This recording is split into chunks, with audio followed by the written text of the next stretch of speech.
大家好，歡迎收睇呢一節嘅天氣報告，我係劉子琪。東北季候風今日係影響緊廣東沿岸㗎。喺大範圍嘅衛星雲圖，我哋可以睇到今日覆蓋住廣東沿岸嘅雲層呢都相對比較薄喎，所以今日我哋都有幸喺清水灣見到一個唔錯嘅日落啊。今日本港最高嘅氣温普遍呢都上升到27度左右。我哋預料呢有一股東北季候風嘅補充呢，佢會喺聽朝抵達廣東沿岸㗎。未來一兩日呢啲嘅地方呢係會風勢頗大，雲量較多嘅喎。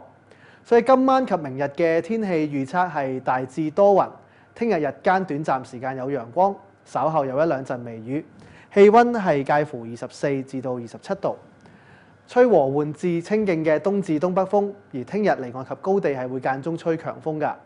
再之後，隨住高空反氣旋嘅增強呢，我哋預料週末期間呢，華南地區係天色良好，而氣温係會回升嘅喎。所以翻嚟本港嘅展望方面，我哋預料星期五多雲，而週末期間係大致天晴，氣温回升。再去到下週初至中期呢，係風勢頗大，天氣稍涼。一節嘅天氣講到呢度，我哋下次見。